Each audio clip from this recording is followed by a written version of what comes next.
Covid के कारण एक लंबे समय तक अनेक समस्याओं से गुजरा था। हम सभी की अपेक्षा थी कि कोरोना के संकट से निकलने के बाद दुनिया नए सिरे से प्रगति की राह पर आगे बढ़ेगी। लेकिन दुनिया के अलग अलग क्षेत्रों में लगातार युद्ध और संघर्ष की परिस्थितियां बनती चली गई। वर्तमान में हमारे पड़ोस में एक माह से भीषण युद्ध चल रहा है। हमारे लाखों परिवारों के सगे संबंधी इन देशों में रहते हैं, खासतौर पर खाड़ी देशों में काम करते हैं। मैं गल्फ कंट्रीज का बहुत आभारी हूं। वे ऐसे 1 करोड़ से ज्यादा भारतीयों को वहां पर हर प्रकार की मदद दे रहे हैं। साथियों, जिस क्षेत्र में अभी युद्ध चल रहा है, वह क्षेत्र हमारी ऊर्जा आवश्यकताओं का बड़ा केंद्र है। इसकी वजह से दुनिया भर में पेट्रोल और डीजल को लेकर संकट की स्थिति बनती जा रही है। हमारे वैश्विक संबंध, अलग अलग देशों से मिल रहा सहयोग और पिछले 1 दशक में देश का जो सामर्थ्य बना है, इनकी वजह से भारत इन परिस्थितियों का डटकर मुकाबला कर रहा है। साथियों, निश्चित तौर पर यह चुनौतीपूर्ण समय है। मैं आज मन की बात के माध्यम से सभी देशवासियों से फिर यह आग्रह करूंगा कि हमें एकजुट होकर इस चुनौती से बाहर निकलना है। जो लोग इस विषय पर भी राजनीति कर रहे हैं, उन्हें राजनीति नहीं करनी चाहिए। यह देश के 140 करोड़ देशवासियों के हित से जुड़ा विषय है। इसमें स्वार्थ भरी राजनीति का कोई स्थान नहीं है। ऐसे में जो भी लोग अफवाह फैला रहे हैं, वे देश का बहुत बड़ा नुकसान कर रहे हैं।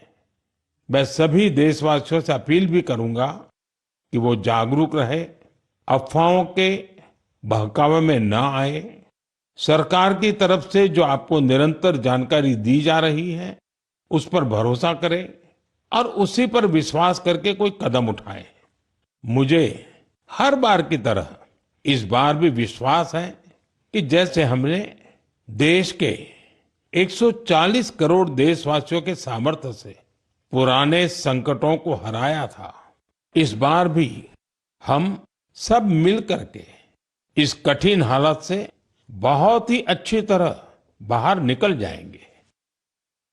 मेरे प्यारे देशवासियों, भारत की ताकत यहाँ के कोटि कोटि लोगों में निहित है। आज मन की बात में एक ऐसे प्रयास के बारे में बताना चाहता हूं जो देशवासियों की जन भागीदारी की भावना को दर्शाता है।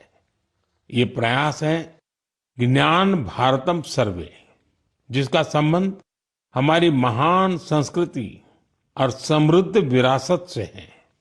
इसका उद्देश्य देश भर में मौजूद मैन्युस्क्रिप्ट्स यानी पांडुलिपियों के बारे में जानकारी जमा करना है। इस सर्वे से जुड़ने का एक माध्यम ज्ञान भारतम ऐप है। आपके पास अगर कोई मैन्युस्क्रिप्ट है, पांडुलिपि है या उसके बारे में जानकारी है, तो उसकी फोटो ज्ञान भारतम ऐप पर जरूर साझा करें।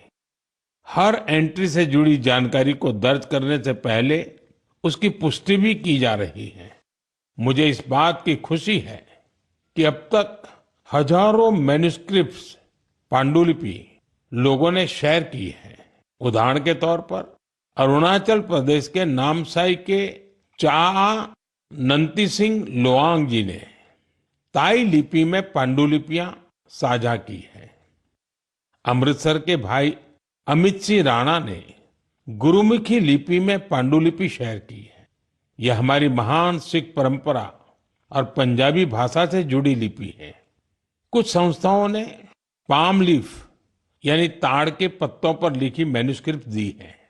राजस्थान के अभय जैन ग्रंथालय ने कॉपर प्लेट्स पर लिखी बहुत पुरानी पांडुलिपियां शेयर की हैं।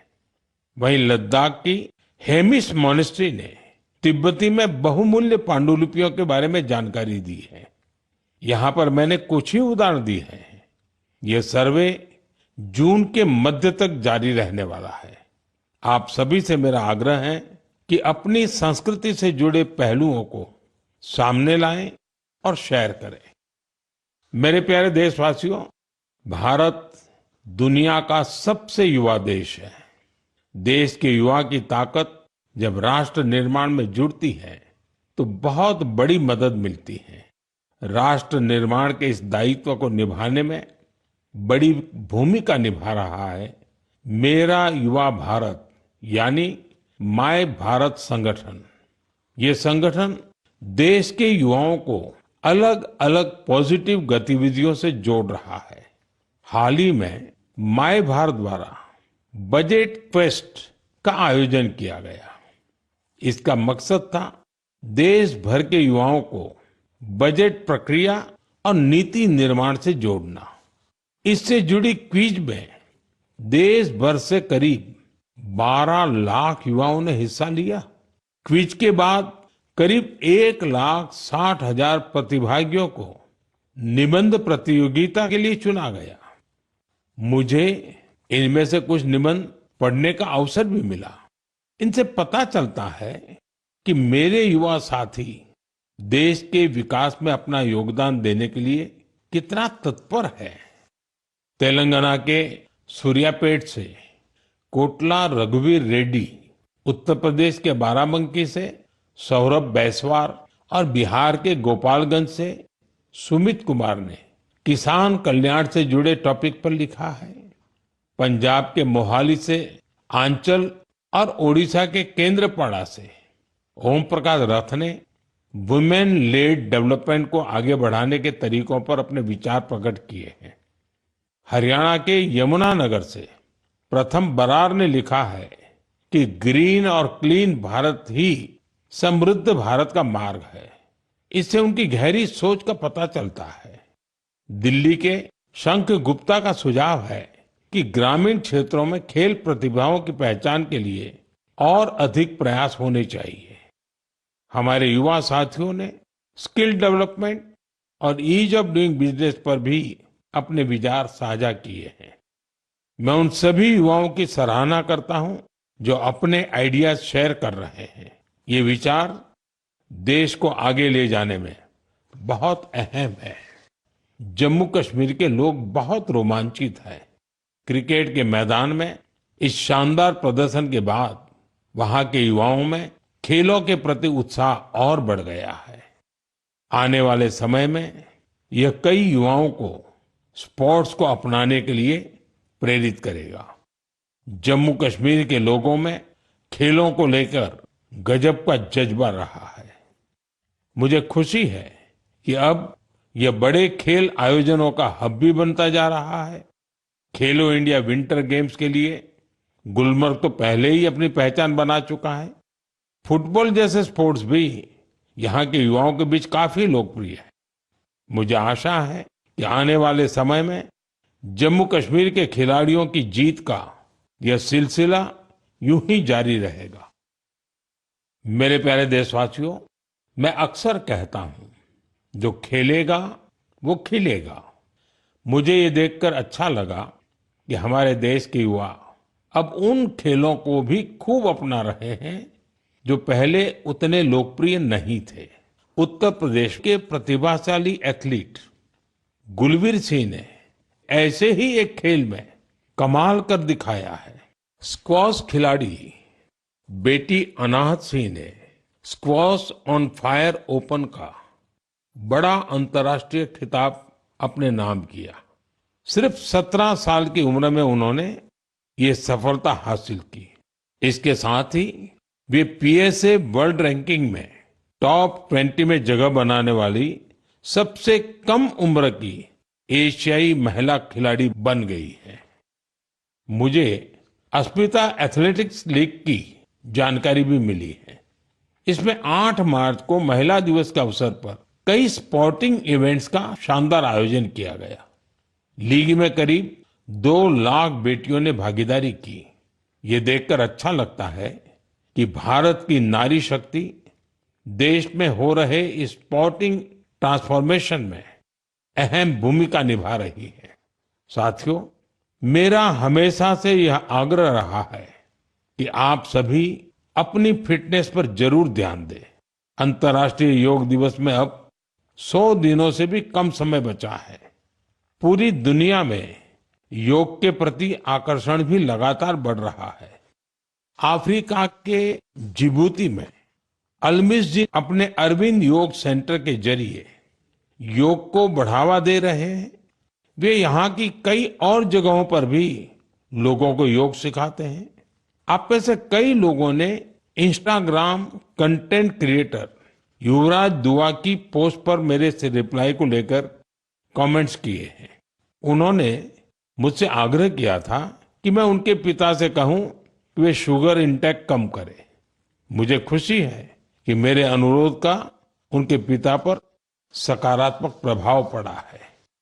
मैं आप सभी से आग्रह करूंगा कि आप भी शुगर इंटेक को कम करें और जैसा मैंने पहले भी कहा है, हमें खाने के तेल में 10% की कटौती भी करनी है। इन छोटे छोटे प्रयासों से आप मोटापे और लाइफस्टाइल से जुड़ी बीमारियों से दूर रहेंगे। मेरे प्यारे देशवासियों, एक पुरानी कहावत है, करत करत अभ्यास के जड़ मत होत सुजान। यानी जब हम निरंतर अभ्यास करते हैं तो उतनी ही ज्यादा बुद्धिमत्ता हासिल करते जाते हैं। लोग भी सबसे बेहतर तब सीखते हैं जब उनकी सक्रिय भागीदारी होती है। मुझे बेंगलुरु में शिक्षा से जुड़े एक यूनिक प्रयास के बारे में जानकारी मिली है।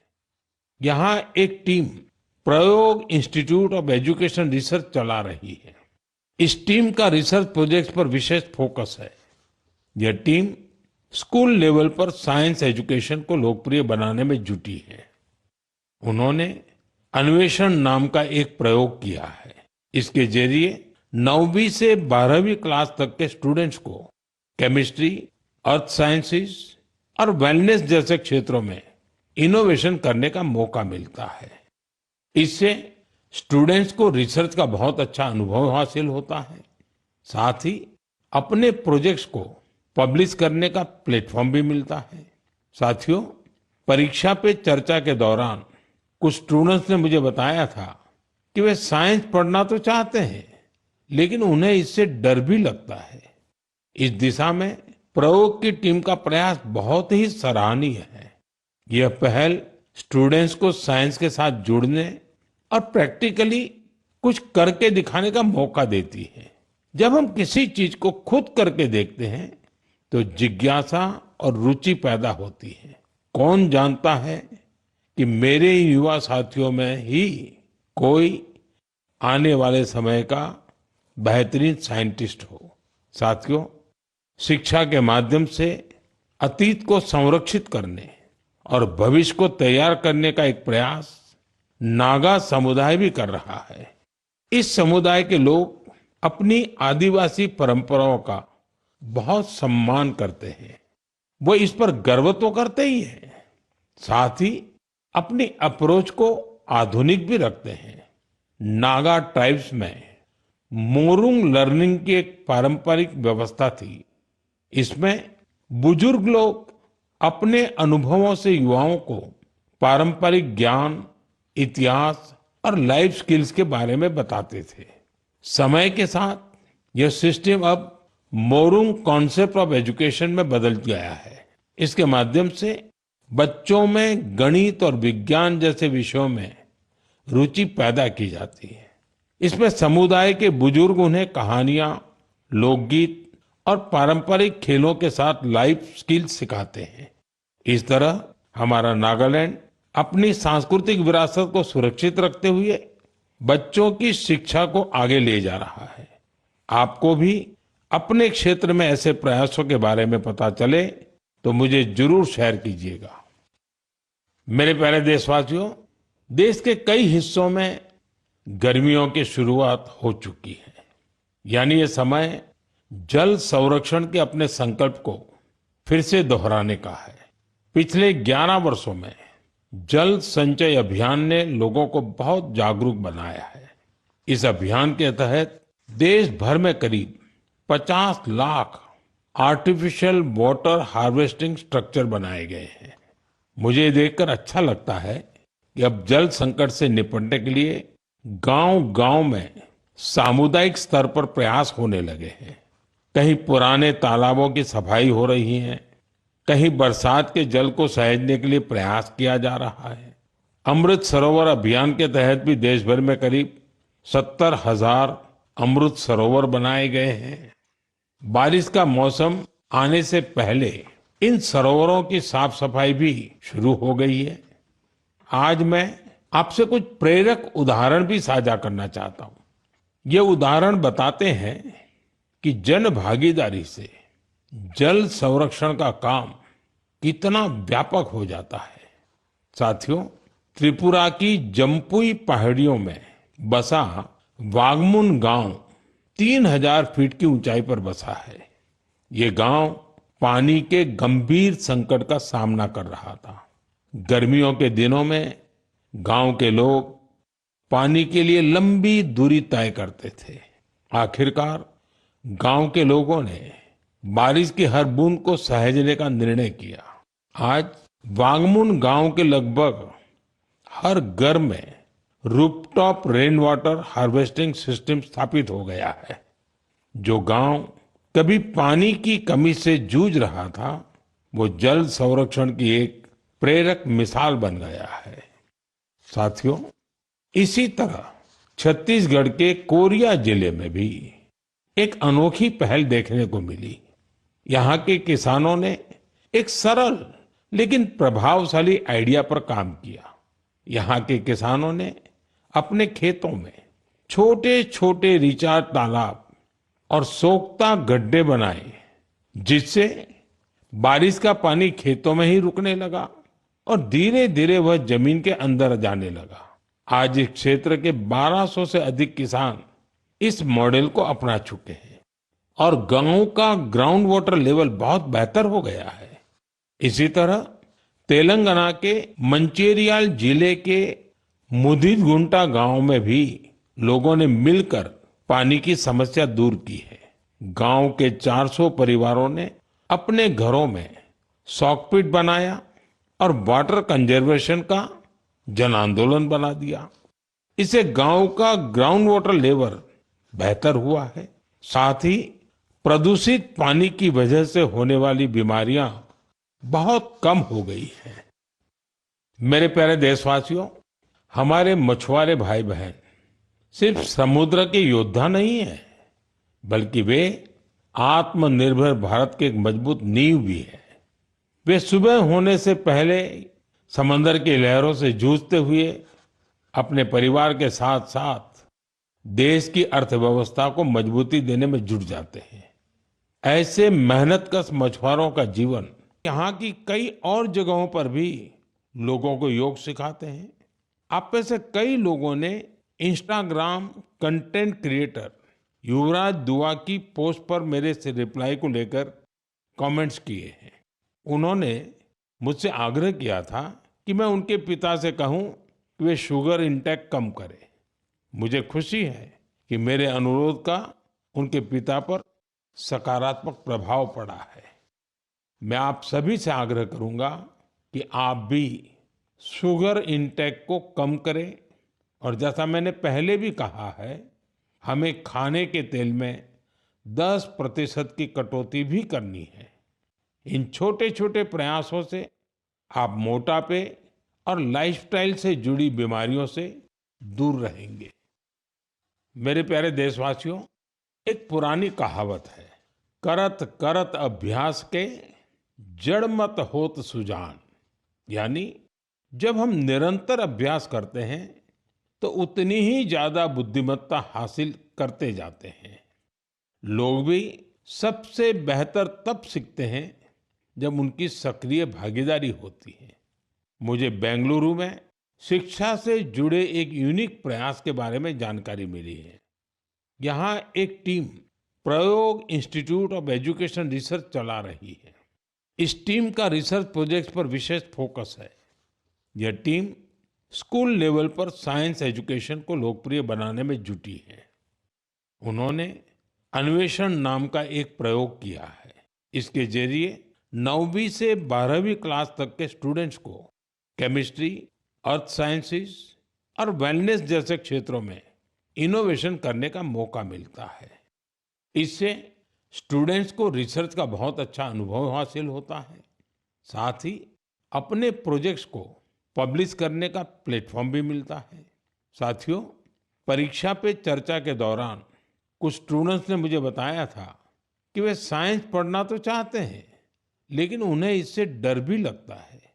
इस दिशा में प्रयोग की टीम का प्रयास बहुत ही सराहनीय है। यह पहल स्टूडेंट्स को साइंस के साथ जुड़ने और प्रैक्टिकली कुछ करके दिखाने का मौका देती है।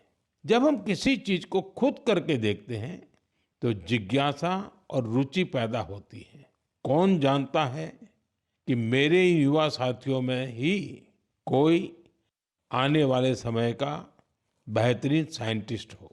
साथियों, शिक्षा के माध्यम से अतीत को संरक्षित करने और भविष्य को तैयार करने का एक प्रयास नागा समुदाय भी कर रहा है। इस समुदाय के लोग अपनी आदिवासी परंपराओं का बहुत सम्मान करते हैं। वो इस पर गर्व तो करते ही हैं, साथ ही अपनी अप्रोच को आधुनिक भी रखते हैं। नागा ट्राइब्स में मोरुंग लर्निंग की एक पारंपरिक व्यवस्था थी। इसमें बुजुर्ग लोग अपने अनुभवों से युवाओं को पारंपरिक ज्ञान, इतिहास और लाइफ स्किल्स के बारे में बताते थे। समय के साथ यह सिस्टम अब मोरुंग कॉन्सेप्ट ऑफ एजुकेशन में बदल गया है। इसके माध्यम से बच्चों में गणित और विज्ञान जैसे विषयों में रुचि पैदा की जाती है। इसमें समुदाय के बुजुर्ग उन्हें कहानियां, लोकगीत और पारंपरिक खेलों के साथ लाइफ स्किल्स सिखाते हैं। इस तरह हमारा नागालैंड अपनी सांस्कृतिक विरासत को सुरक्षित रखते हुए बच्चों की शिक्षा को आगे ले जा रहा है। आपको भी अपने क्षेत्र में ऐसे प्रयासों के बारे में पता चले तो मुझे जरूर शेयर कीजिएगा। मेरे प्यारे देशवासियों, देश के कई हिस्सों में गर्मियों की शुरुआत हो चुकी है। यानी ये समय जल संरक्षण के अपने संकल्प को फिर से दोहराने का है। पिछले 11 वर्षों में जल संचय अभियान ने लोगों को बहुत जागरूक बनाया है। इस अभियान के तहत देश भर में करीब 50 lakh artificial water harvesting structure बनाए गए हैं। मुझे ये देखकर अच्छा लगता है कि अब जल संकट से निपटने के लिए गांव-गांव में सामुदायिक स्तर पर प्रयास होने लगे हैं। कहीं पुराने तालाबों की सफाई हो रही है, कहीं बरसात के जल को सहेजने के लिए प्रयास किया जा रहा है। अमृत सरोवर अभियान के तहत भी देश भर में करीब 70,000 अमृत सरोवर बनाए गए हैं। बारिश का मौसम आने से पहले इन सरोवरों की साफ सफाई भी शुरू हो गई है। आज मैं आपसे कुछ प्रेरक उदाहरण भी साझा करना चाहता हूँ। ये उदाहरण बताते हैं कि जन भागीदारी से जल संरक्षण का काम कितना व्यापक हो जाता है। साथियों, त्रिपुरा की जम्पुई पहाड़ियों में बसा वागमुन गांव 3000 फीट की ऊंचाई पर बसा है। ये गांव पानी के गंभीर संकट का सामना कर रहा था। गर्मियों के दिनों में गांव के लोग पानी के लिए लंबी दूरी तय करते थे। आखिरकार गांव के लोगों ने बारिश की हर बूंद को सहेजने का निर्णय किया। आज वांगमुन गांव के लगभग हर घर में rooftop rain water harvesting system स्थापित हो गया है। जो गांव कभी पानी की कमी से जूझ रहा था, वो जल संरक्षण की एक प्रेरक मिसाल बन गया है। साथियों, इसी तरह छत्तीसगढ़ के कोरिया जिले में भी एक अनोखी पहल देखने को मिली। यहाँ के किसानों ने एक सरल लेकिन प्रभावशाली आइडिया पर काम किया। यहाँ के किसानों ने अपने खेतों में छोटे छोटे रिचार्ज तालाब और सोख्ता गड्ढे बनाए, जिससे बारिश का पानी खेतों में ही रुकने लगा और धीरे धीरे वह जमीन के अंदर जाने लगा। आज इस क्षेत्र के 1200 से अधिक किसान इस मॉडल को अपना चुके हैं और गांव का ग्राउंड वाटर लेवल बहुत बेहतर हो गया है। इसी तरह तेलंगाना के मंचिरियाल जिले के मुदिगुंटा गांव में भी लोगों ने मिलकर पानी की समस्या दूर की है। गांव के 400 परिवारों ने अपने घरों में सॉकपिट बनाया और वाटर कंजर्वेशन का जन आंदोलन बना दिया। इससे गांव का ग्राउंड वाटर लेवल बेहतर हुआ है। साथ ही प्रदूषित पानी की वजह से होने वाली बीमारियां बहुत कम हो गई हैं।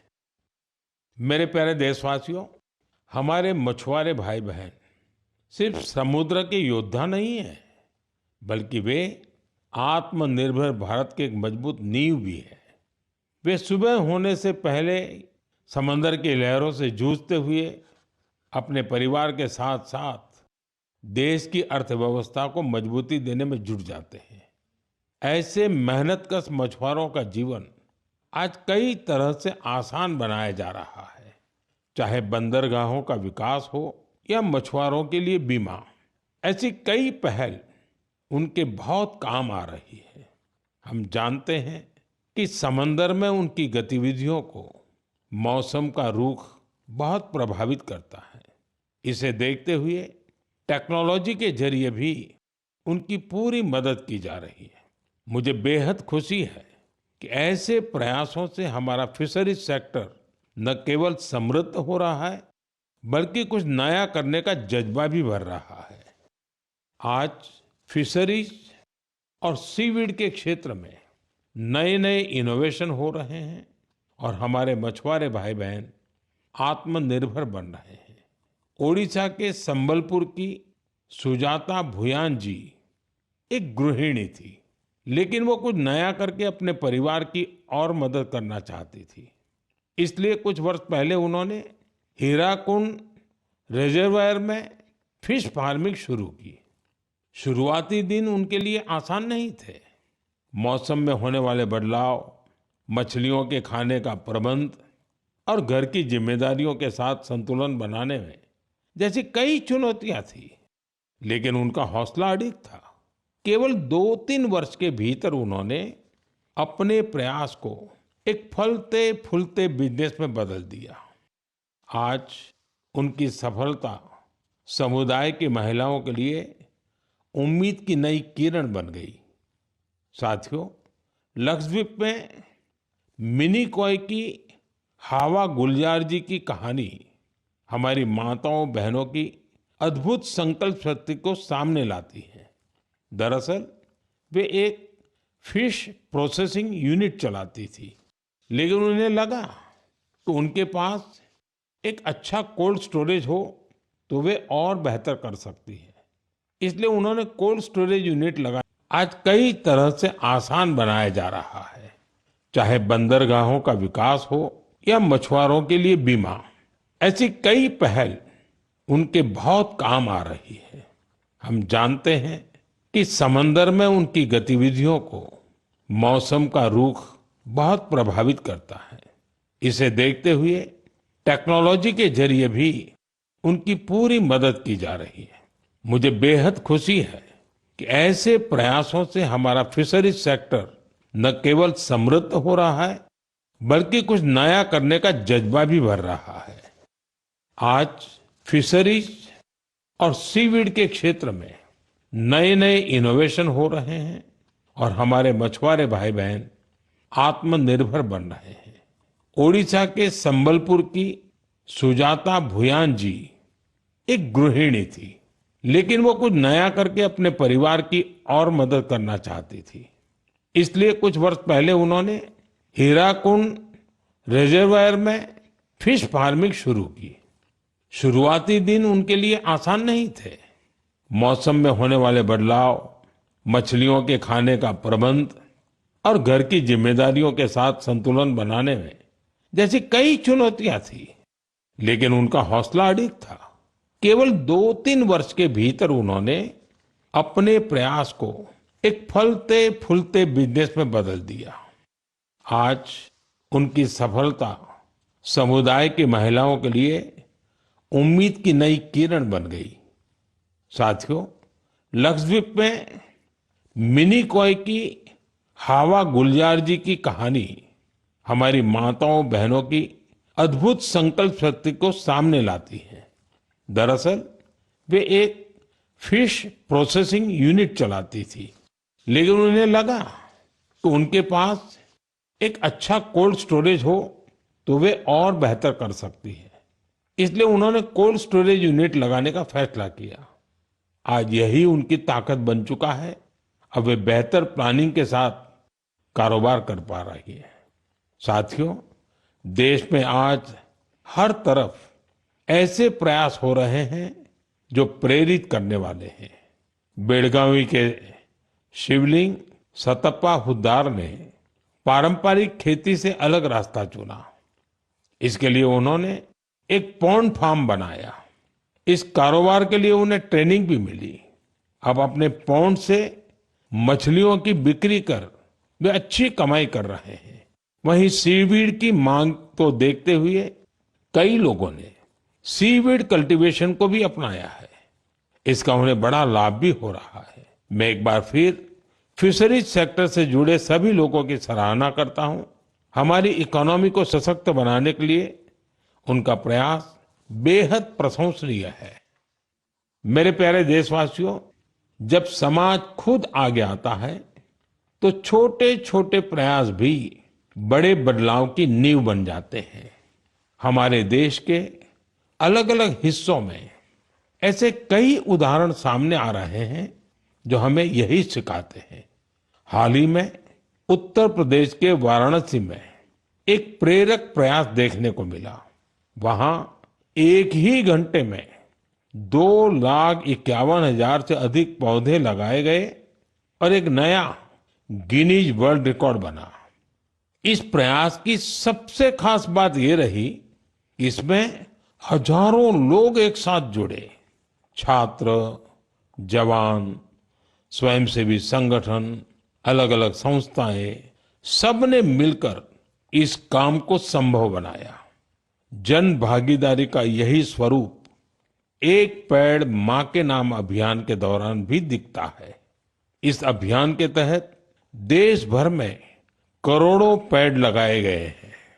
साथियों, नागालैंड के चिजामी गांव से भी एक बहुत प्रेरक प्रयास सामने आया है।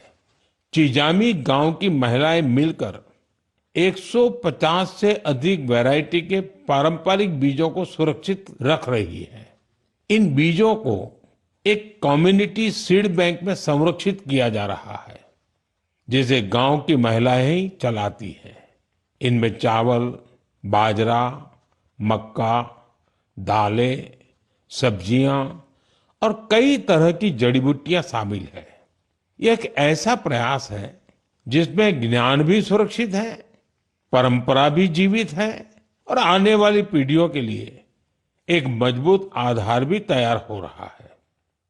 साथियों, आज जब दुनिया जलवायु परिवर्तन जैसी चुनौतियों का सामना कर रही है, तब ऐसे प्रयास हमें यह बताते हैं कि समाधान हमेशा कहीं दूर नहीं होता। कई बार हमारे अपने पारंपरिक ज्ञान और सामुदायिक प्रयास ही हमें सबसे मजबूत रास्ता दिखाते हैं। मेरे प्यारे देशवासियों, आज आप देश के किसी छोटे बड़े शहर में जाएंगे तो एक बदलाव आप जरूर नोटिस करेंगे। आपको बड़ी संख्या में घरों की छत पर सोलर पैनल लगे हुए दिखाई देंगे।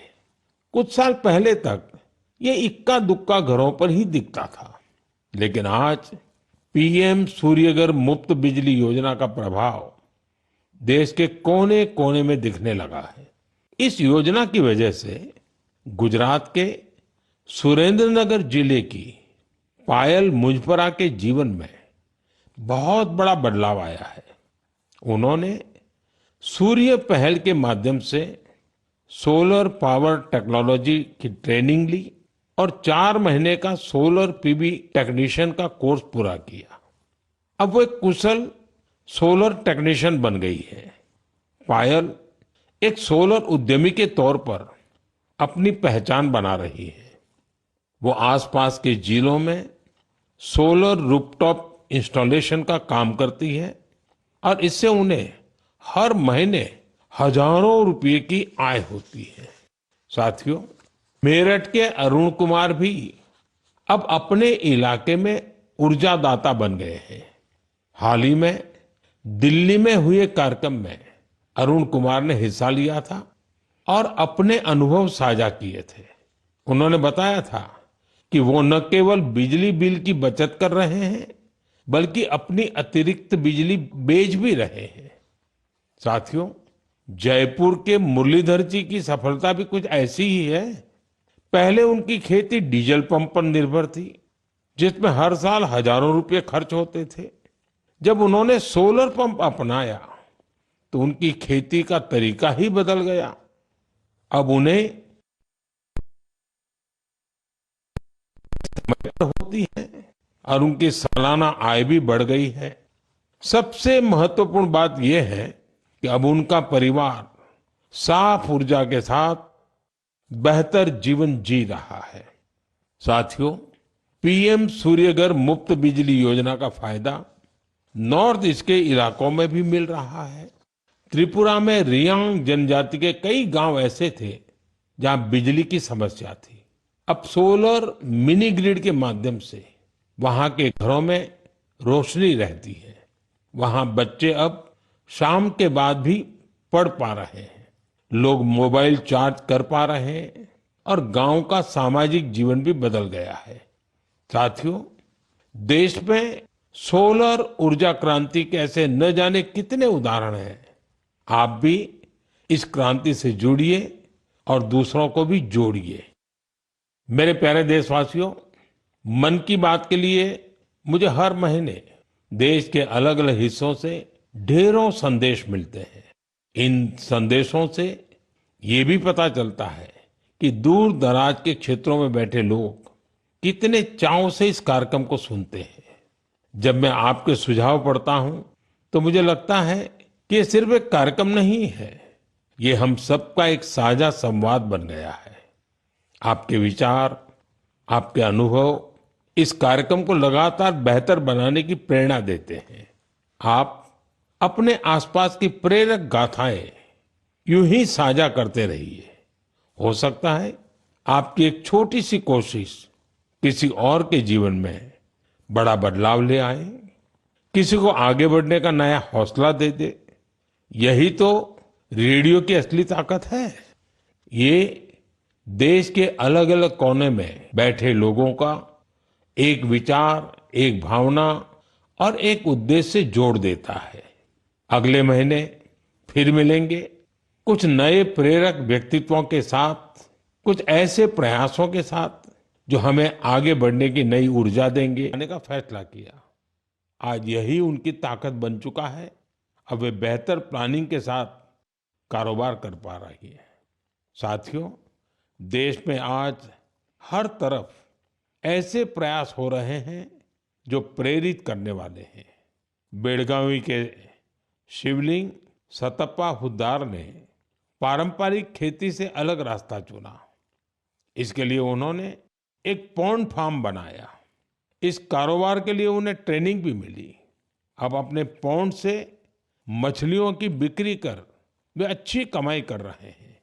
वहीं सीवीड की मांग को देखते हुए कई लोगों ने सीवीड कल्टीवेशन को भी अपनाया है। इसका उन्हें बड़ा लाभ भी हो रहा है। मैं एक बार फिर फिशरीज सेक्टर से जुड़े सभी लोगों की सराहना करता हूं। हमारी इकोनॉमी को सशक्त बनाने के लिए उनका प्रयास बेहद प्रशंसनीय है। मेरे प्यारे देशवासियों, जब समाज खुद आगे आता है, तो छोटे छोटे प्रयास भी बड़े बदलाव की नींव बन जाते हैं। हमारे देश के अलग अलग हिस्सों में ऐसे कई उदाहरण सामने आ रहे हैं जो हमें यही सिखाते हैं। हाल ही में उत्तर प्रदेश के वाराणसी में एक प्रेरक प्रयास देखने को मिला। वहां एक ही घंटे में 2,51,000 से अधिक पौधे लगाए गए और एक नया गिनीज वर्ल्ड रिकॉर्ड बना। इस प्रयास की सबसे खास बात ये रही कि इसमें हजारों लोग एक साथ जुड़े। छात्र, जवान, स्वयंसेवी संगठन, अलग-अलग संस्थाएं, सबने मिलकर इस काम को संभव बनाया। जन भागीदारी का यही स्वरूप एक पेड़ मां के नाम अभियान के दौरान भी दिखता है। इस अभियान के तहत देश भर में करोड़ों पेड़ लगाए गए हैं। साथियों, नागालैंड के चिजामी गांव से भी एक बहुत प्रेरक प्रयास सामने आया है। चिजामी गांव की महिलाएं मिलकर 150 से अधिक वैरायटी के पारंपरिक बीजों को सुरक्षित रख रही है। इन बीजों को एक कम्युनिटी सीड बैंक में संरक्षित किया जा रहा है, जिसे गांव की महिलाएं ही चलाती हैं। इनमें चावल, बाजरा, मक्का, दालें, सब्जियां और कई तरह की जड़ी बूटियां शामिल है। यह एक ऐसा प्रयास है जिसमें ज्ञान भी सुरक्षित है, परंपरा भी जीवित है और आने वाली पीढ़ियों के लिए एक मजबूत आधार भी तैयार हो रहा है। साथियों, आज जब दुनिया जलवायु परिवर्तन जैसी चुनौतियों का सामना कर रही है, तब ऐसे प्रयास हमें यह बताते हैं कि समाधान हमेशा कहीं दूर नहीं होता। कई बार हमारे अपने पारंपरिक ज्ञान और सामुदायिक प्रयास ही हमें सबसे मजबूत रास्ता दिखाते हैं। मेरे प्यारे देशवासियों, आज आप देश के किसी छोटे बड़े शहर में जाएंगे तो एक बदलाव आप जरूर नोटिस करेंगे। आपको बड़ी संख्या में घरों की छत पर सोलर पैनल लगे हुए दिखाई देंगे। कुछ साल पहले तक ये इक्का दुक्का घरों पर ही दिखता था, लेकिन आज पीएम सूर्यघर मुफ्त बिजली योजना का प्रभाव देश के कोने कोने में दिखने लगा है। इस योजना की वजह से गुजरात के सुरेंद्रनगर जिले की पायल मुजपरा के जीवन में बहुत बड़ा बदलाव आया है। उन्होंने सूर्य पहल के माध्यम से सोलर पावर टेक्नोलॉजी की ट्रेनिंग ली और 4 महीने का सोलर पीवी टेक्नीशियन का कोर्स पूरा किया। अब वो एक कुशल सोलर टेक्नीशियन बन गई है। पायल एक सोलर उद्यमी के तौर पर अपनी पहचान बना रही है। वो आसपास के जिलों में सोलर रूफटॉप इंस्टॉलेशन का काम करती है और इससे उन्हें हर महीने हजारों रुपए की आय होती है। साथियों, मेरठ के अरुण कुमार भी अब अपने इलाके में ऊर्जा दाता बन गए हैं। हाल ही में दिल्ली में हुए कार्यक्रम में अरुण कुमार ने हिस्सा लिया था और अपने अनुभव साझा किए थे।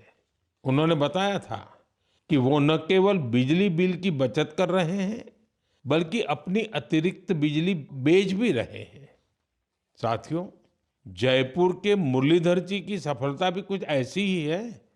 पहले उनकी खेती डीजल पंप पर निर्भर थी, जिसमें हर साल हजारों रुपए खर्च होते थे। जब उन्होंने सोलर पंप अपनाया तो उनकी खेती का तरीका ही बदल गया। अब उन्हें ईंधन की चिंता नहीं रहती, सिंचाई समय पर होती है और उनकी सालाना आय भी बढ़ गई है। सबसे महत्वपूर्ण बात यह है कि अब उनका परिवार साफ ऊर्जा के साथ बेहतर जीवन जी रहा है। साथियों, पीएम सूर्यघर मुफ्त बिजली योजना का फायदा नॉर्थ ईस्ट के इलाकों में भी मिल रहा है। त्रिपुरा में रियांग जनजाति के कई गांव ऐसे थे जहां बिजली की समस्या थी। अब सोलर मिनी ग्रिड के माध्यम से वहां के घरों में रोशनी रहती है। वहां बच्चे अब शाम के बाद भी पढ़ पा रहे हैं, लोग मोबाइल चार्ज कर पा रहे हैं और गांव का सामाजिक जीवन भी बदल गया है। साथियों, देश में सोलर ऊर्जा क्रांति के ऐसे न जाने कितने उदाहरण हैं। आप भी इस क्रांति से जुड़िए और दूसरों को भी जोड़िए। मेरे प्यारे देशवासियों, मन की बात के लिए मुझे हर महीने देश के अलग अलग हिस्सों से ढेरों संदेश मिलते हैं। इन संदेशों से ये भी पता चलता है कि दूर दराज के क्षेत्रों में बैठे लोग कितने चाव से इस कार्यक्रम को सुनते हैं। जब मैं आपके सुझाव पढ़ता हूं तो मुझे लगता है कि ये सिर्फ एक कार्यक्रम नहीं है, ये हम सबका एक साझा संवाद बन गया है। आपके विचार, आपके अनुभव इस कार्यक्रम को लगातार बेहतर बनाने की प्रेरणा देते हैं। आप अपने आसपास की प्रेरक गाथाएं यूं ही साझा करते रहिए। हो सकता है आपकी एक छोटी सी कोशिश किसी और के जीवन में बड़ा बदलाव ले आए, किसी को आगे बढ़ने का नया हौसला दे दे। यही तो रेडियो की असली ताकत है। ये देश के अलग अलग कोने में बैठे लोगों का एक विचार, एक भावना और एक उद्देश्य से जोड़ देता है। अगले महीने फिर मिलेंगे कुछ नए प्रेरक व्यक्तित्वों के साथ, कुछ ऐसे प्रयासों के साथ जो हमें आगे बढ़ने की नई ऊर्जा देंगे। तब तक आप अपना और अपने परिवार का ध्यान रखें। स्वस्थ रहें, खुश रहें। बहुत बहुत धन्यवाद।